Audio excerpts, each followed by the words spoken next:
Thaina mamangai matam amada khul amada tolen kauba nupa ama leirami.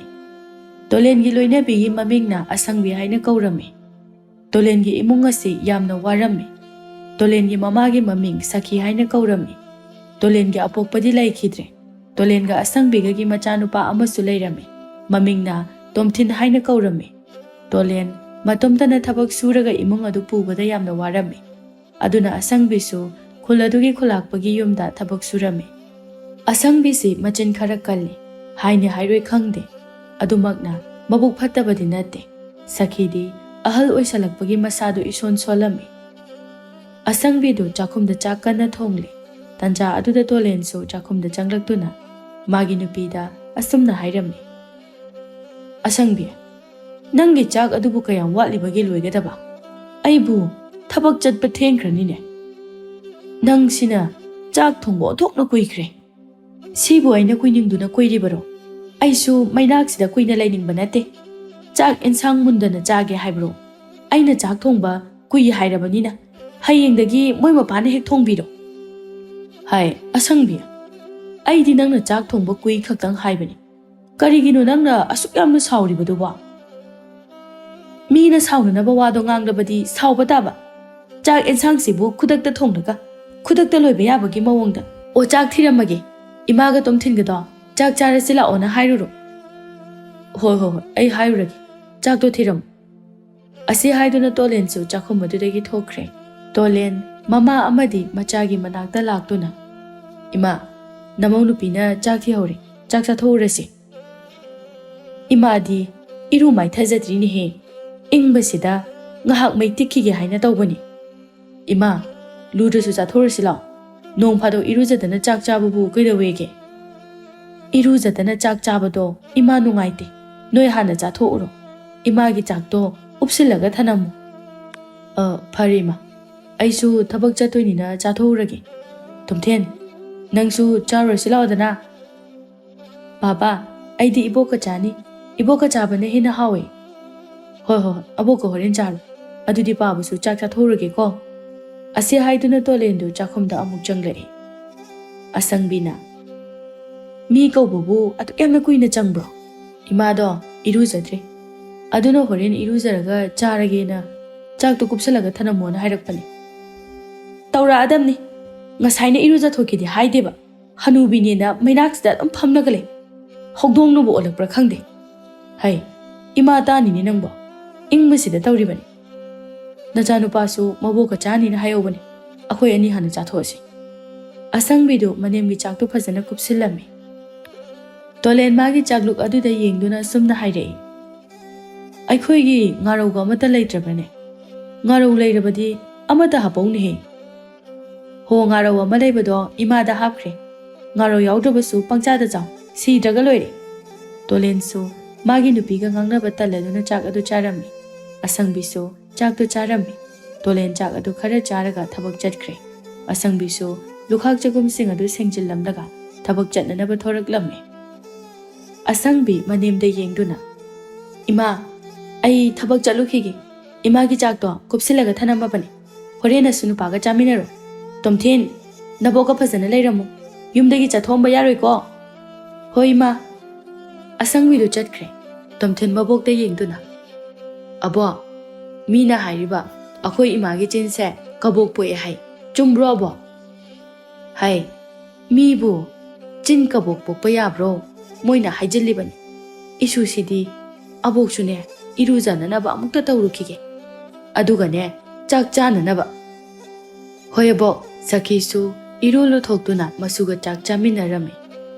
Ashangbina asum lakpana khulakpagi yum yawraklami. Khulakpi adu magi fising adu puthoktuna yengduna lairami. Khulakpi asi Pheerol sanalupada yamna ngaujarami. Pheerol anauba ama thoklakpaga mana hana lairami. Khulakpi adu su yamna kerami.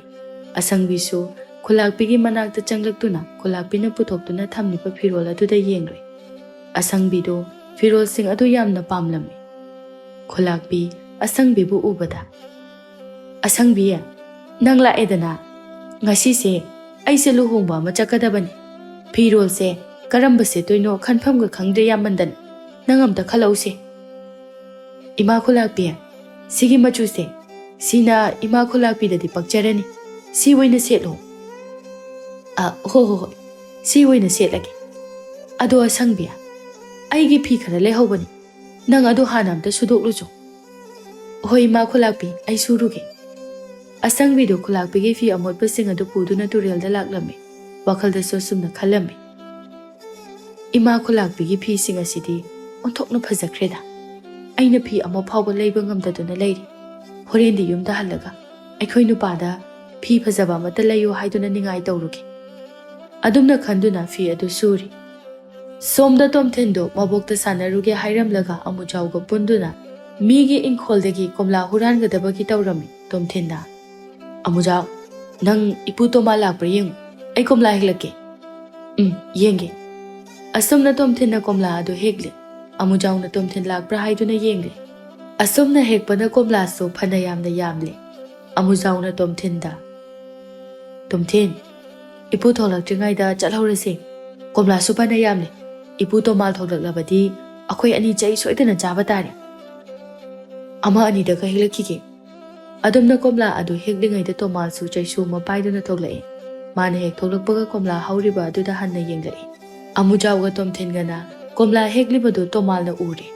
To mal sauna laurai. Hai, napa yai bi macha sa. Karigino aigi komla huralibade. Noi ngasi khangani leiramudana. Asi haiduna to mal du chai su du paiduna. Tomthilga amujawgana leiriba adu tamna laklame. Tomthinga amujawgadi makhoina hegliba komla adu puduna kanna chen khirame. Ihe kanna chen khren he khangani dana nayumda chatlaga lan tawge. Aigi yonanaba thamliba komla sibu huranba khangani dana. Moina huran kiba komla du kayano masing amukta thiki. Aduga horen sel launanaba. Tomal se yamna liklamme. Komla pambi aduda paliba komla sing adu Ningthina masing thirame. Amujauga Tomthinga so sum chelakpana khongnang makhong yoraklame. Makhoi ani do sor thabe honduna famre. Amujauna Ish sibu siramnida. Ipu tomalgi thau tebali chaido charamgadaba samna da lele. Aina ngasaina chatlase haibaduda yaramadi pharoidraba. Madugi ipu tomada yam likpane. Masaktu nusidabani aina heido. Komla se chananaba tawrese. Abongna muthiba thorani. Charasi. Anido komla du khoktuna charame. Tomthinda. Komla sidi yam thummi he. Se ipu tomagi mabu khuphatta duga hairadine. Komla se singadra hairaga yam thummi. Adune komla se yam hawi. Chelakpagi wabaga loi phakre. Asumna makhoi anido wari sa duna komla du charame. Sakhi sumangkola du da famduna wakhalda asumna khalame. Ishu dubo Sanaba chatni na chakibadubu phanadi koi. Haujik phawba halaktene. Mama halaklabadi lan saba tare. Aibo sai phawba thoktuna yengusirane. Adumna khalingai da Tomthensu halaklame. Makhutta komla amasu paire. Sakina. Isu hale edana. Abokti isu thiba thoklake haiduna tawramlibani. Adu isu nate. Nangna pairiba adubu komla natabrane. Manebo Aina aboki pura ini yam haubani abo. Nangdi kadai digi komlano. Tomthin lat tawduna. Abo kuramai pakna chaw haidana pirambani. Ai khoglake aduga chaw ko abo. Asi haidana komla adu khoktuna mabokta pijarame. Ashangbi so cheng khara puduna mayum tamna laklame. Lambida tomalga thengnarame. Tomal Ashangbi bu ubada Ashangbi bu kauraklame. Hai, Ashangbi, nang amuk tangai ko. Ashangbi tomal da yengduna. Kari tawre khura. Hai, nangi na chanu pa Tomthin haibaduga. Magi amujau haiba angang aduga aigi inkol da changlaktuna. Aigi yonanaba thamba komla do loina hektuna pukre. Komla pambi aduda komla chani ge tara panbani.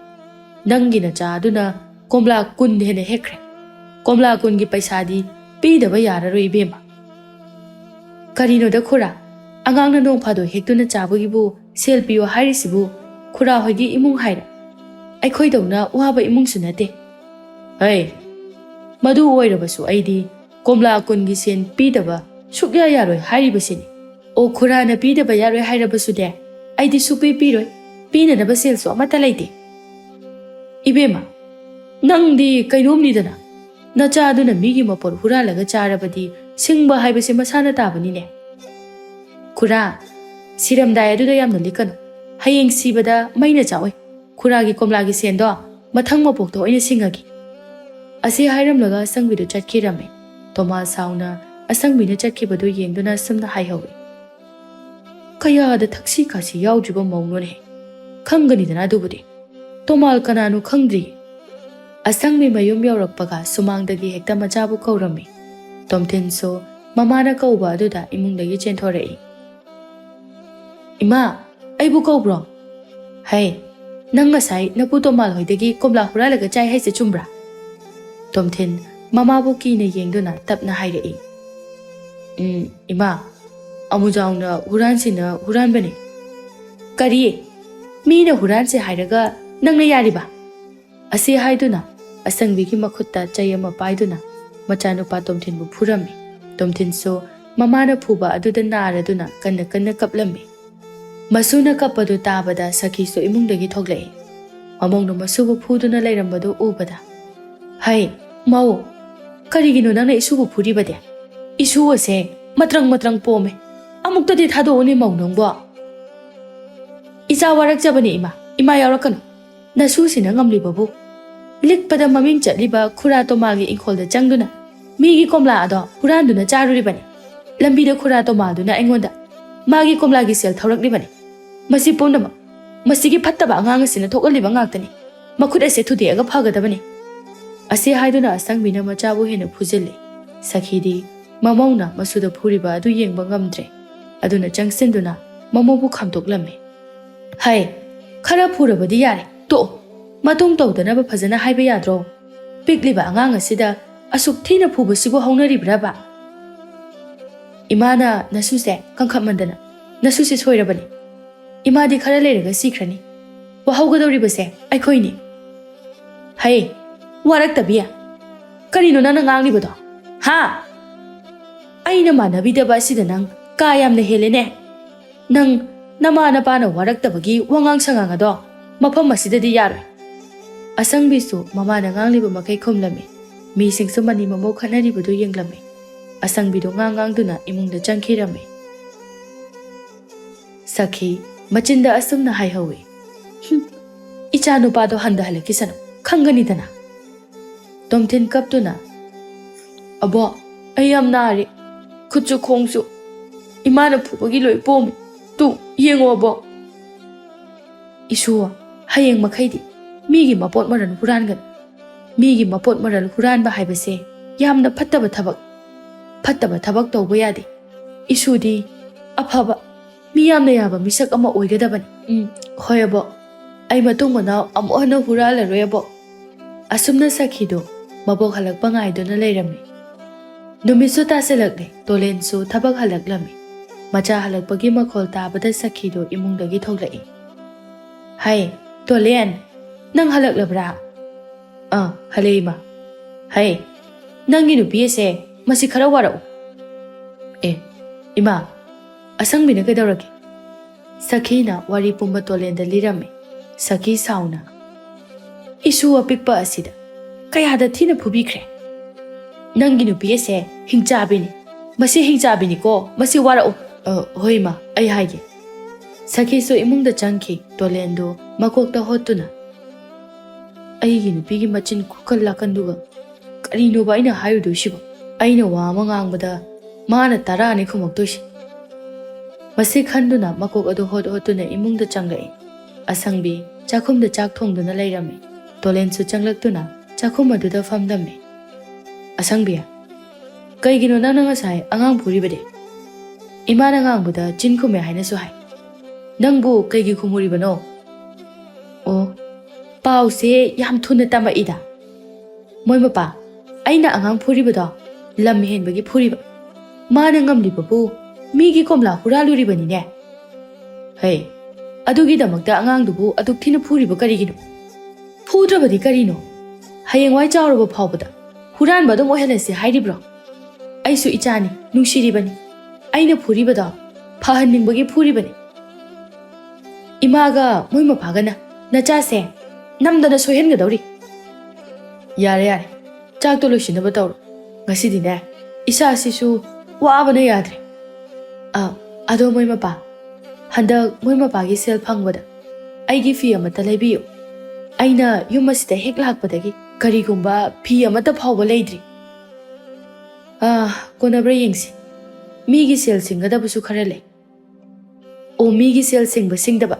Aigi fi ama leidaba sukya yaroi hairisini. Tolen sumagi nupina hairiba aduda makhatana khumludre. Asumna numit kharani hawkhirami. Khulakbido yamna kanna narami. Khulakbina mapuroiba khulakpada asumna hairami. Moi mapa. Karigumba. Aina laikidaba thoknabasu. Aigi Pheerol. Sana lupa sing ase. Kanada su pigano. Aigi Pheerol. Sana lupa sing ase. Migi oikibado. Hey yung bangam. Hai, mama. Adum na haiganu patene. Nang kay chutaw ko. Nangi Pheerol. Sana lupa sing ase. Nangi ngaktane. Kanada su piro ni nang ba. Moi mapa. Ay se. Kuy na hingani haiba ay thazadre. Adunani. Ay na wapamase makoy mapada hairibasi. Khulakpado magi nupigi wado tabada mathwai yamna nungai zaramne.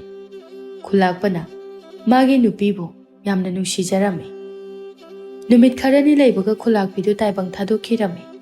Asumna miyam changduna khulakpigi thawai yaudraba hakchang adubo aroiba mathong mangam pangthoklame. Khulakpado yamna kaplame. Khulakpana asangbibu kaushinduna asumna hairame. Ashangbi. Nangna nama khulakpigi Pheerol mayam ase thonganda puthokduna mai amukta thado. Hoi, phagani ipa khulakpa. Ai thadok jage. Asangbido phi mayam adu puduna thongalomda laklame. Asangbina phi singa du puting thokduna yenglame. Phi singa du ubada asangbido mabokningda asumna khalame. Phi singa sidi onthoknabu phajakrene. Masigi phi singa sidi mai thadokadaba pamai. Masidi kanade. Phi singse puduna yumda hekta chakragi. Phi ama ani khak mai tharaga loi. Asi haiduna phi ama ani khak mai tharame. Atai phi sing adudi mayumda puduna chatkirame. Ngasidi asangbido mayumda halakpa khara thenglame. Asangbina mayumda halakpa matamda tolen so thabak halaktuna leirame. Tolen magi nupibu ubada. Hai, kaidore ngasidi thenga ida. Ho ima khulakpido leitre.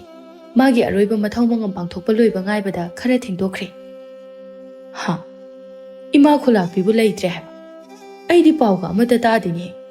Ima khulakpido mabuk phabanida. Oh, nungaiteda. Ho aphaba midi laina pami haibaduni. Phattaba. Si hanningdaba midi siyu yade.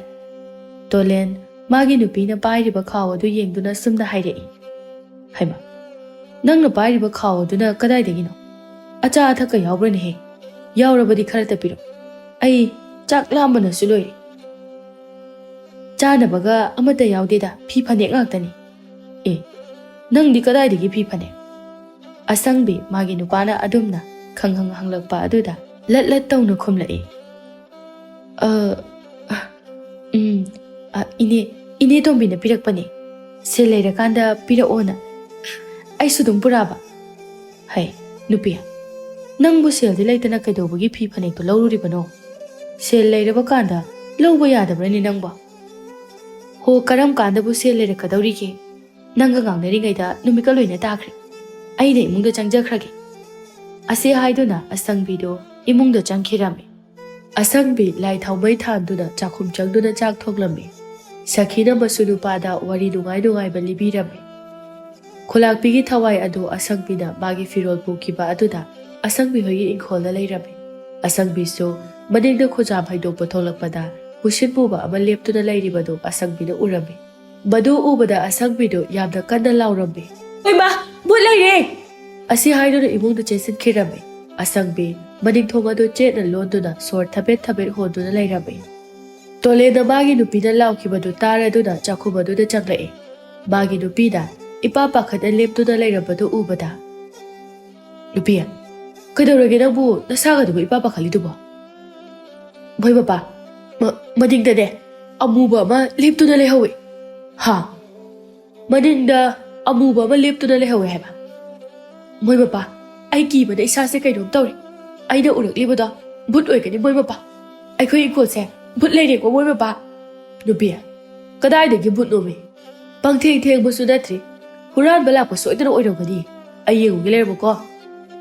Moi bapa, karino ngaurabro. But leire hairaga yengugi hairidubu. Maningda gamta thokpikhidu ko. Asi haiduna asangpida tolenbo yumdagi papan thoalamde. Chak suloiraduna asangpidu mademga machaga bu chak chanadaba kauba laklabe. Sakhina masuda wari liduna leirabe. Asangpida mademda. Ima, chak thire, chak jathore silaw. Ho laage chalam. Asangpidu chatkirabe. Sakhi masuda yengduna. Isua, chak jathore silaw. Adugane, amuk wari libirage abokna. Hoy abok. Sakhiga tomthulga su chakhumda chak chaba changlai. Makhoi punna chak adu chaminarami. Chak tokladuna sakhiga masu tomthinga tolenga makhoi ahum punna phunga adu mai haugatuna mai tiklambi. Asangbi chagumadu sengli tolena. Dupi. Nangbu kona du phengtokduro thengkhrani de.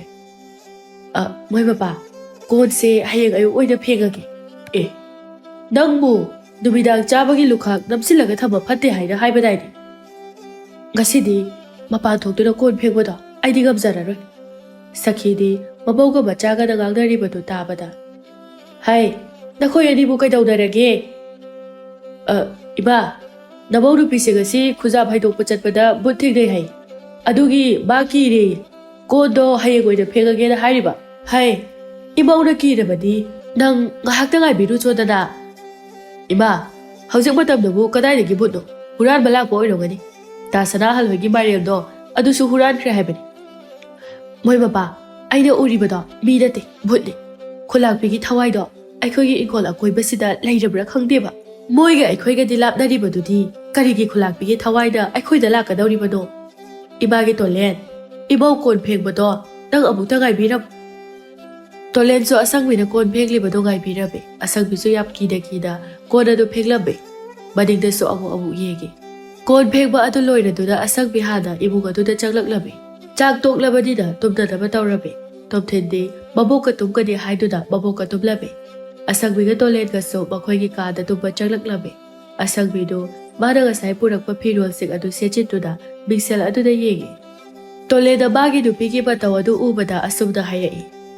Hai, karino de nangna tawribaduma. Tungdangsida phirol ahanbadu sechilaga nate nangbu kadaida chake haribado. Yeksit kraponi. Phirol se aigoda pakchabra haiduna yengbani. Hayeng yengode he tuba silaone nangba. Moi bapagi tupam thokpa adum tuba yadaba. Somgangdana le. Asi haiduna asangbido phamungda kakhatuna tumlabe. Hai, nupi. Nangbu ngaurabro. Karigino phirol ahanbadubu selaga tumlituba. Ho setpa phangdabagi tumbada setliba. Moi bapasu gangdana leerdo koktubiro. Tolenso bagi nupiga gangdaba talladuna tumkhirabe. Khulakpigi thawai aduna sauna asumda haijarabe. Aida phauba setpa pamudana setana thamliba phirol ase mahadaga setana nang nuwailidana. Khulakpigi thawai adu yamna saurabe. Ahignogi aye matamda khulakpigi thawai aduna toleni yumgi bading aduna koiche chelabe. Adumna chenpagi makhol tabada asangbidu bikap thorai. Asangbida khali. Kanado de aikhoigi yumbadik sida chelisiba. Huranbaga oirajala. Amta haugatuna yengutradi yaroi. Asangbi phabung adudagi kumtharakduna bagi nupabu haudoklabe. Adubu tolendi asangpida haudoklibadu tarabde. Asangbi sauna asumda haijai. Masi nupasi sude tumkhrabadi mina haudokpa taroidabani. Ai hekta thoktuna yengurage. Asi haiduna asangbi adu babang thongado hangdoktuna thoraktuna maninglomda lae. Adubu kana amatadi leirabde. Asangbi mabukningda asumda khanjai. Kanam leitida sidi. Hui oirajala de. Asangbi da adumna khanduna leirigai asangbi tunglomdagi nupi amagi khonjelda asangbibu kaurai. Asangbi su maningda kaurakpa aduda mabai adu satlai thorai. Adumna lai thorakpada maina chakhibagi mabai mabit ikakana leptuna leiribado asangbi da urabe. Badu ubada asangbi di kibada loire lawmusu gamlamde. Khulakpigi thawai adu dokbi tawtuna asangbi da yengtuna. Asangbi nangna setliba phirol adu aigi natra. Aigi phirol adu aigoda piro. Nangdi sirabani. Haujikti phirol se ꯑꯩꯒꯤ ꯑꯣꯏꯔꯕꯗꯤ ꯈꯨꯂꯥꯛꯄꯤꯒꯤ ꯊꯋꯥꯏꯗ ꯁꯥꯎꯗ ꯍꯩ ꯑꯁꯪꯕꯤ ꯍꯥꯏꯕꯤ ꯍꯨꯔꯥꯟꯕꯤ ꯄꯤꯈꯤꯕ ꯄꯣꯠ ꯍꯨꯔꯥꯜꯂꯒ ꯅꯄꯣꯠ ꯁꯥꯕ ꯈꯛ ꯌꯥꯔꯣꯏ ꯑꯩꯒꯤ ꯐꯤꯔꯣꯜ ꯑꯗꯨ ꯁꯠꯆꯠꯄꯤꯔꯣ ꯅꯠꯇ꯭ꯔꯕꯗꯤꯅꯦ ꯅꯪꯒꯤ ꯑꯐꯕ ꯑꯣꯏꯔꯣꯏ ꯑꯁꯤꯕ ꯊꯋꯥꯏꯗꯪꯅ ꯐꯤꯔꯣꯜ ꯑꯁꯦ ꯀꯩꯗꯧꯅꯗꯣꯏꯅꯣ ꯁꯤꯒꯤ ꯐꯤꯔꯣꯜ ꯃꯌꯥꯝ ꯑꯁꯦ ꯑꯩꯒꯤ ꯉꯥꯛꯇ ꯑꯣꯏꯔꯕꯅꯤ ꯅꯪꯅ ꯇꯧꯅꯤꯡꯕ ꯇꯧ ꯑꯁꯪꯕꯤꯒ ꯈꯨꯂꯥꯛꯄꯤ ꯑꯗꯨꯒꯤ ꯊꯋꯥꯏꯒ ꯈꯠꯅꯔꯝꯃꯤ ꯇꯟꯖꯥ ꯑꯗꯨꯗ ꯇꯣꯂꯦꯟꯁꯨ ꯃꯥꯒꯤ ꯅꯨꯄꯤꯅ ꯇꯨꯝꯂꯝꯗꯕ ꯑꯗꯨꯗ ꯊꯤꯕ ꯊꯣꯔꯛꯂꯝꯃꯤ ꯃꯅꯤꯡꯂꯣꯝꯗ ꯋꯥ ꯉꯥꯡꯅꯕꯒꯤ ꯃꯈꯣꯜ ꯇꯥꯔꯛꯄ ꯑꯗꯨꯗ ꯃꯅꯤꯡꯂꯣꯝꯗ ꯂꯥꯛꯂꯝꯃꯤ ꯑꯁꯪꯕꯤꯒ ꯀꯅꯥꯅꯣ ꯈꯪꯗꯕ ꯑꯃꯒ ꯃꯁꯝ ꯐꯣꯏꯅꯗꯨꯅ ꯂꯩꯔꯤꯕꯗꯨ ꯇꯣꯂꯦꯟꯗ ꯎꯔꯝꯃꯤ ꯇꯣꯂꯦꯟ ꯆꯦꯟꯁꯤꯜꯂꯛꯏ ꯑꯗꯨꯒ ꯃꯥꯒꯤ ꯅꯨꯄꯤ ꯑꯁꯪꯕꯤꯅ ꯃꯁꯝ ꯐꯣꯏꯅꯔꯤꯕ ꯅꯨꯄꯤ ꯑꯗꯨꯒꯤ ꯃꯁꯛ ꯑꯗꯨ ꯎꯕꯗ ꯇꯣꯂꯦꯟꯗꯨ ꯂꯩꯃꯥꯏꯗ ꯒ꯭ꯌꯥꯟ ꯃꯥꯡꯗꯨꯅ ꯇꯥꯔꯝꯃꯤ ꯑꯁꯪꯕꯤꯗꯨ ꯃꯄꯨꯔꯣꯏꯕꯗ ꯒ꯭ꯌꯥꯟ ꯃꯥꯡꯗꯨꯅ ꯇꯥꯈꯤꯕ ꯑꯗꯨꯗ ꯆꯦꯟꯁꯤꯟꯗꯨꯅ ꯃꯥꯒꯤ ꯅꯨꯄꯥꯒꯤ ꯃꯅꯥꯛꯇ ꯆꯪꯂꯛꯇꯨꯅ ꯃꯣꯏ ꯃꯄꯥ ꯀꯔꯤ ꯇꯧꯔꯒꯦ ꯁꯦ ꯃꯤꯠ ꯑꯃꯨꯛꯇ ꯄꯥꯡꯉꯣ ꯈꯨꯂꯥꯛꯄꯤ ꯑꯗꯨꯅ ꯍꯨꯔꯥꯟꯕꯤ ꯍꯧꯖꯤꯛꯇꯤ ꯅꯪꯒꯤ ꯅꯨꯄꯥꯁꯨ ꯑꯩꯒꯤ ꯁꯛꯇꯝ ꯑꯁꯤ ꯎꯕꯗ ꯒ꯭ꯌꯥꯟ ꯃꯥꯡꯈ꯭ꯔꯦꯗꯅ ꯑꯋꯥꯐꯝꯗ ꯇꯥꯅꯤꯡꯗ꯭ꯔꯕꯗꯤ ꯑꯩꯒꯤ ꯐꯤꯔꯣꯜ ꯑꯗꯣ ꯁꯠꯆꯠꯄꯤꯔꯛꯑꯣ ꯑꯁꯤ ꯍꯥꯏꯔꯝꯂꯒ ꯈꯨꯂꯥꯛꯄꯤꯒꯤ ꯊꯋꯥꯏ ꯑꯗꯨ ꯃꯐꯝ ꯑꯗꯨꯗꯒꯤ ꯃꯥꯡꯈꯤꯔꯝꯃꯤ ꯃꯊꯪꯒꯤ ꯑꯁꯪꯕꯤꯅ ꯃꯅꯦꯝꯕꯨ ꯀꯧꯔꯛꯏ ꯃꯅꯦꯝ ꯊꯣꯛꯂꯛꯇꯨꯅ ꯇꯣꯂꯦꯟꯕꯨ ꯏꯃꯨꯡꯗ ꯄꯨꯁꯤꯜꯂꯝꯃꯤ ꯁꯈꯤ ꯄꯥꯈꯠꯅ ꯑꯁꯪꯕꯤ ꯀꯃꯥꯏꯅ ꯇꯧꯔꯤꯅꯣ ꯅꯣꯏꯕꯣ ꯑꯁꯪꯕꯤꯁꯨ ꯍꯥꯏꯗꯣꯛꯇꯕ ꯌꯥꯗ꯭ꯔꯗꯨꯅ ꯑꯁꯦꯡꯕꯗꯨ ꯃꯅꯦꯝꯗ ꯍꯥꯏꯗꯣꯛꯂꯝꯃꯤ ꯅꯪꯕꯨ ꯀꯔꯤꯒꯤ ꯃꯤꯒꯤ ꯑꯁꯤꯕꯒꯤ ꯐꯤꯔꯣꯜ ꯑꯗꯨꯕꯨ ꯍꯨꯔꯥꯜꯂꯨꯔꯤꯕꯅꯣ ꯇꯧꯍꯩꯗꯦ ꯍꯥꯏꯕ ꯅꯪ ꯈꯪꯗ꯭ꯔꯕꯔꯣ ꯅꯪꯅ ꯑꯁꯨꯛ ꯌꯥꯝꯅ ꯒ꯭ꯌꯥꯟ ꯇꯥꯗ꯭ꯔꯤꯕꯁꯤꯕꯨ ꯀꯔꯤꯒꯤꯅꯣꯅꯦ ꯏꯃꯧ ꯏꯕꯦꯝꯃ ꯏꯃꯥ ꯑꯩ ꯌꯥꯝ ꯂꯥꯜꯂꯦ ꯑꯩ ꯃꯇꯨꯡꯗ ꯑꯁꯤꯒꯨꯝꯕ ꯊꯕꯛꯁꯦ ꯑꯃꯨꯛ ꯍꯟꯅ ꯇꯧꯖꯔꯔꯣꯏ ꯅꯃꯧꯕꯨ ꯑꯃꯨꯛꯇ ꯉꯥꯛꯄꯤꯌꯨ ꯏꯃꯥ ꯐꯔꯦ ꯐꯔꯦ ꯏꯃꯥ ꯂꯨꯈꯣꯏꯒꯤ ꯃꯌꯨꯝꯗ ꯆꯠꯇꯨꯅ ꯑꯃꯥꯏꯕ ꯂꯨꯈꯣꯏ ꯑꯗꯣ ꯑꯃꯨꯛꯇ ꯀꯧꯔꯨꯒꯦ ꯅꯪꯕꯨ ꯏꯕꯨꯡꯉꯣꯒꯤ ꯃꯅꯥꯛꯇ ꯂꯩꯔꯝꯃꯨ ꯍꯣꯏ ꯏꯃꯥ ꯁꯈꯤꯗꯣ ꯑꯃꯥꯏꯕ ꯀꯧꯕ ꯆꯠꯈꯤꯔꯝꯃꯤ ꯑꯁꯪꯕꯤꯅ ꯃꯄꯨꯔꯣꯏꯕꯒꯤ ꯃꯅꯥꯛꯇ ꯀꯞꯂꯤ ꯉꯥꯏꯍꯥꯛ ꯂꯩꯕꯒ ꯁꯈꯤꯅ ꯑꯃꯥꯏꯕ ꯂꯨꯈꯣꯏꯕꯨ ꯄꯨꯗꯨꯅ ꯂꯥꯛꯂꯝꯃꯤ ꯑꯃꯥꯏꯕ ꯂꯨꯈꯣꯏꯅ ꯌꯦꯡꯕꯗ ꯈꯪꯂꯦ ꯇꯣꯂꯦꯟꯅ ꯒ꯭ꯌꯥꯟ ꯃꯥꯡꯂꯤꯕꯗꯨ ꯊꯋꯥꯏ ꯑꯗꯨꯕꯨ ꯑꯣꯛꯅꯕꯒꯤꯅꯤ ꯍꯥꯏꯕꯗꯨ ꯂꯨꯈꯣꯏꯅ ꯕꯦꯕꯥ ꯏꯁꯤꯡ ꯑꯁꯦꯡꯕ ꯈꯨꯖꯥꯏ ꯑꯝꯇ ꯀꯜꯂꯣ ꯐꯗꯤ ꯈꯨꯔꯥ ꯑꯩ ꯀꯟꯖꯔꯛꯀꯦ ꯑꯁꯪꯕꯤꯅ ꯏꯁꯤꯡ ꯑꯁꯦꯡꯕꯗꯣ ꯑꯃꯥꯏꯕ ꯂꯨꯈꯣꯏꯗ ꯄꯤꯔꯝꯃꯤ ꯑꯃꯥꯏꯕ ꯂꯨꯈꯣꯏ ꯂꯥꯏ ꯈꯨꯔꯨꯝꯕꯗꯒꯤ ꯇꯣꯂꯦꯟ ꯑꯗꯨ ꯒ꯭ꯌꯥꯟ ꯂꯥꯛꯂꯝꯃꯤ ꯇꯣꯂꯦꯟꯅ ꯒ꯭ꯌꯥꯟ ꯂꯥꯛꯂꯕꯗ ꯑꯁꯪꯕꯤꯒ ꯁꯈꯤꯒꯗꯣ ꯌꯥꯝꯅ ꯍꯔꯥꯎꯖꯔꯝꯃꯤ ꯂꯨꯈꯣꯏꯗ ꯑꯁꯨꯝꯅ ꯍꯥꯏꯔꯛꯏ ꯕꯦꯕꯥ ꯅꯪꯅ ꯑꯁꯤꯕ ꯊꯋꯥꯏ ꯑꯗꯨꯒꯤ ꯐꯤꯔꯣꯜ ꯂꯧꯁꯤꯟꯗꯨꯅ ꯊꯝꯕ ꯍꯥꯏꯕꯁꯦ ꯌꯥꯝ ꯐꯠꯇꯦ ꯃꯗꯨꯅ ꯇꯨꯡꯗ ꯐꯠꯇ ꯅꯨꯡꯗ ꯃꯌꯥꯝ ꯑꯃ ꯊꯣꯛꯂꯛꯄꯁꯨ ꯌꯥꯏ ꯑꯗꯨꯅ ꯅꯪꯅ ꯂꯧꯁꯤꯜꯂꯨꯔꯤꯕ ꯐꯤꯔꯣꯜꯁꯤꯡ ꯑꯗꯣ ꯃꯩ ꯊꯥꯗꯣꯛ ꯅꯠꯇ꯭ꯔꯕꯗꯤ ꯊꯋꯥꯏ ꯑꯗꯣ ꯅꯈꯣꯏꯒꯤ ꯏꯪꯈꯣꯜ ꯑꯁꯤꯗ ꯑꯗꯨꯃꯛ ꯂꯩꯔꯒꯅꯤ ꯈꯨꯔꯥ ꯑꯩ ꯌꯥꯝꯅ ꯁꯣꯏꯈ꯭ꯔꯦ ꯑꯩꯅ ꯂꯧꯔꯨꯕ ꯐꯤꯔꯣꯜꯁꯤꯡ ꯑꯗꯣ ꯃꯩ ꯊꯥꯗꯣꯛꯆꯔꯒꯦ ꯑꯁꯤ ꯍꯥꯏꯗꯨꯅ ꯑꯁꯪꯕꯤꯅ ꯐꯤꯔꯣꯜꯁꯤꯡ ꯑꯗꯨꯕꯨ ꯃꯩ ꯊꯥꯗꯣꯛꯂꯝꯃꯤ ꯅꯨꯃꯤꯠ ꯑꯗꯨꯗꯒꯤ ꯈꯨꯂꯥꯛꯄꯤꯒꯤ ꯊꯋꯥꯏ ꯑꯗꯨꯁꯨ ꯏꯪꯅ ꯂꯩꯈꯤꯔꯝꯃꯤ ꯑꯁꯪꯕꯤꯁꯨ ꯒ꯭ꯌꯥꯟ ꯇꯥꯗꯨꯅ ꯌꯨꯝꯒꯤ ꯌꯨꯝꯕꯨꯔꯦꯝꯕꯤ ꯑꯃ ꯑꯣꯏꯈꯤꯔꯝꯃꯤ ꯑꯁꯨꯝꯅ ꯑꯁꯪꯕꯤꯒꯤ ꯏꯃꯨꯡ ꯑꯗꯨ ꯌꯥꯝꯅ ꯅꯨꯡꯉꯥꯏꯅ ꯄꯥꯟꯈꯤꯔꯝꯃꯤ